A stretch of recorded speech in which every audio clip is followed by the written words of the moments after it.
मैंने लाइफ में सिर्फ एक ही गवर्नमेंट एग्ज़ाम दिया और वो भी क्रैक कर लिया।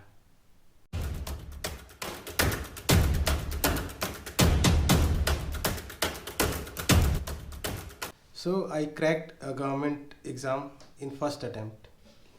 ये करना बिल्कुल भी मुश्किल नहीं है। This is very easy and very simple. आप लोगों को सिर्फ एक प्रॉपर स्ट्रेटजी बनानी है और उसको फॉलो करना है। हो सकता है ये स्ट्रेटजी सबके लिए अलग अलग काम करे। मैंने जो स्ट्रेटजी अपने लिए बनाया था वो मैं आज आप लोगों के साथ शेयर करता हूँ। तो मेरी जो स्ट्रेटजी थी उसमें फर्स्ट पार्ट था सिलेबस। हम लोग जब भी कोई भी गवर्नमेंट एग्ज़ाम, कॉम्पिटिटिव एग्ज़ाम जब फॉर्म फिलअप करते हैं तो फॉर्म में ही सिलेबस दिया रहता है।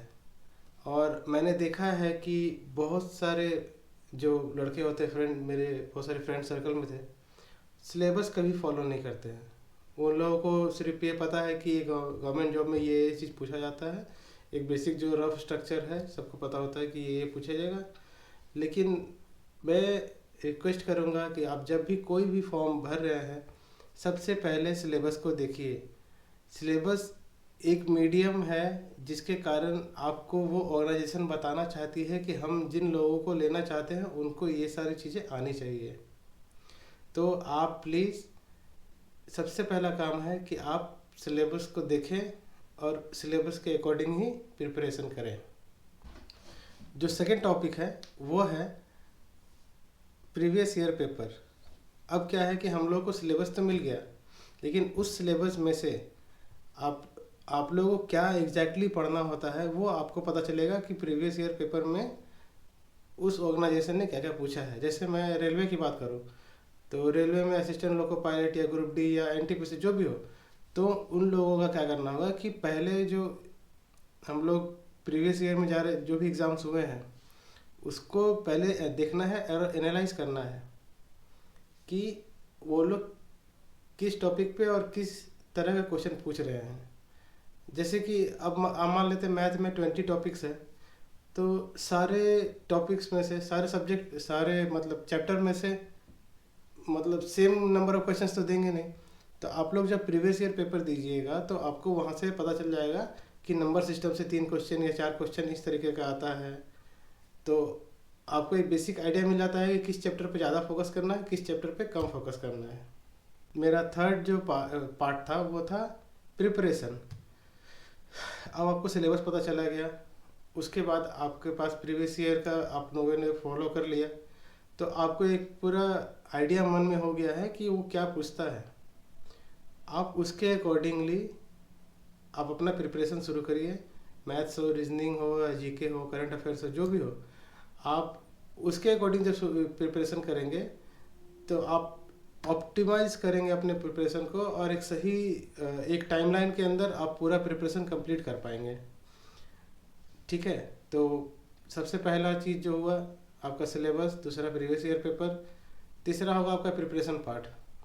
ये जो चारों पार्ट में से है ये सबसे लंबा पार्ट होने वाला है, इसलिए preparation part is very important. जो फोर्थ पार्ट है वो है टेस्ट सीरीज।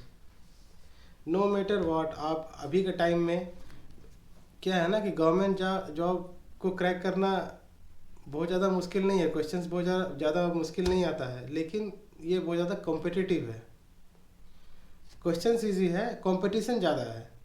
इसलिए क्या करना है कि आपको उसके अकॉर्डिंग प्रिपेयर करना है कि कितने कम टाइम में हम कितना सारा क्वेश्चन ज़्यादा सॉल्व करेंगे, आपका सिलेक्शन का चांसेस उतना ज़्यादा बढ़ेगा। वो कैसे आएगा? वो आएगा जब आप कंटिन्यूस आप प्रिपरेशन करेंगे और उस प्रिपरेशन को इवेलुएट करेंगे अपने टेस्ट सीरीज दे करके। आप जब भी आप टेस्ट सीरीज दीजिएगा तो आपको प्रिपरेशन किस लेवल पे आपका पहुंचा है वो आपको मार्क्स से तो ऑलरेडी पता चल जाएगा। उसके बाद आप जो जो सवाल वहाँ पे नहीं कर पा रहे हैं, दैट मीन्स कि वो पर्टिकुलर सब्जेक्ट में वो पर्टिकुलर जो आपका चैप्टर है वो थोड़ा वीक पार्ट है, तो उसको उस चैप्टर को फिर से करना है और नेक्स्ट टाइम फिर इम्प्रूव करने की कोशिश करना है। तो इस तरीके से जब आप एक एक करके टेस्ट सीरीज देते जाइएगा और साथ साथ में प्रिपेयर करते जाइएगा तो आपका प्रिपरेशन बहुत बढ़िया तरीके से होगा। तो ये 4 पार्ट था जो मैंने फॉलो किया था। मेरा जो प्रिपरेशन स्ट्रैटेजी था, सबसे पहले सिलेबस देखेंगे, उसके बाद टेस्ट प्रीवियस ईयर पेपर देखेंगे, उसके बाद अपना प्रिपरेशन करेंगे और प्रिपरेशन के बाद टेस्ट सीरीज करना है। ये चारों स्टेप्स को मैंने फॉलो किया था और ये मेरे स्ट्रेटेजी जो मैंने बनाया था वो मैं सक्सेसफुल हो गया फर्स्ट टाइम में ही। मैंने लाइफ में सिर्फ एक ही एग्ज़ाम दिया और वो भी क्रैक कर लिया।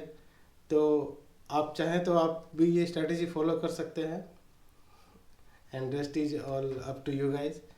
तो this was my preparation strategy for the current job I am in. तो आज के वीडियो के लिए इतना ही, मिलते हैं नेक्स्ट वीडियो में।